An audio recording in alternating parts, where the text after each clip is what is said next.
Mesdames, Messieurs, Madame la responsable de la médiathèque, Mesdames, Messieurs les enfants, Messieurs, Mesdames les parents, il était une fois un pays merveilleux. Un pays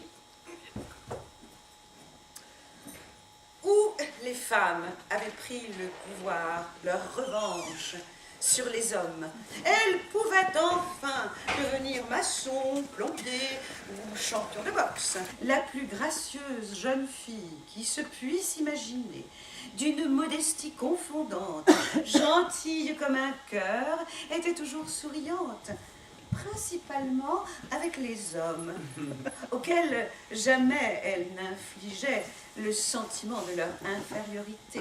Oh, Mademoiselle Blanche-Neige, je suis chargée de vous supprimer. C'est la présidente qui l'exige en vertu de la raison d'État, mais vous êtes si mignonne que je ne m'en sens pas la force. La situation est grave, Mademoiselle Blanche-Neige. Sauvez-vous vite et ne réapparaissez pas.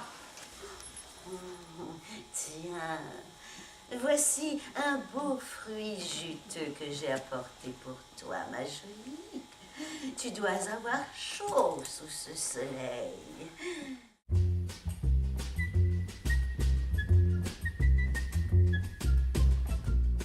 Le soleil s'engouffre dans la maison, et là, sur le lit éclairé de 1000 feux, la belle dort. Elle est là, si jolie qu'il ne peut en détourner les yeux. Et Zana se penche sur elle et lui donne un baiser. À la minouche de ce béco, la belle ouvre les yeux, se réveille complètement et regarde le prince d'un regard tendre et déjà amoureux. Ils apprirent à se connaître et à s'aimer. On fait que ça. La neige laisse la place à cette nature souriante, verdoyante, et ils rentrent au village. Les parents de la belle n'en croient pas leurs yeux et décident de fêter ces retrouvailles et les fiançailles de Marie-Soleil et des Anna sans faste, sans festin, ni convive. Ni petite fée, hein? Alors non. Personne. Alors, ils vivent heureux maintenant entre le Canada et l'Afrique.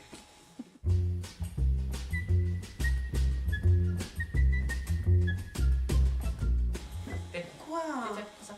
Ça, le balai, regarde, attends, Une jeune fille honnête aimant que tout soit net. voilà, allez. D'accord. Je rêve de bals et de chansonnettes, de grande musique et de guinguettes. Et je trouve que ce serait chouette d'être pour une fois la vedette. Mais dans ma voix opérettes et paillettes, aide-moi à quitter la maisonnette et Cendrillonnette sera starlette. Ne t'en fais pas, dit Saperlipopette. J'ai la pratique de la lyrique. Et à coup de baguettes magiques, et jusqu'à minuit précise, ta voix sera exquise. Je mets en route la mobilette.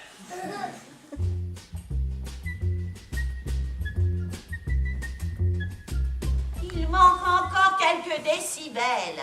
C'est ta belle. Voici maintenant 1 heure que je vous appelle. Pardon?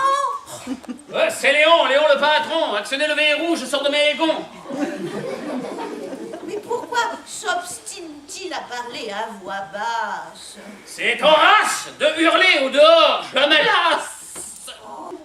De toute évidence, on gratte à ma porte. Mais cette aimable présence devrait juste faire en sorte que je comprenne ces mots. Hein. En s'exprimant un ton plus haut. C'est Bruno qui a la place d'eau. C'est Anatole qui a la ras-le-bol. C'est Jack qui en a sa claque. C'est Roger qui en a assez. C'est qui... Oh, misère. Voilà que les cordes vocales commencent à se faire la main.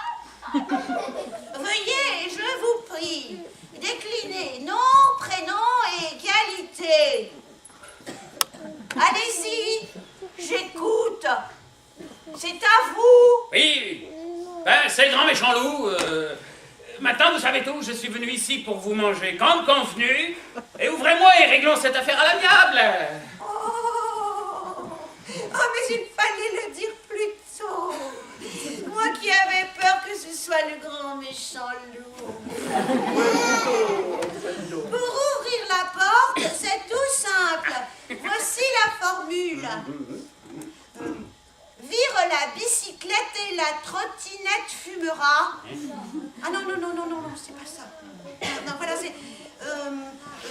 tire la ciboulette et la crépinette cuira. Oh, pardon.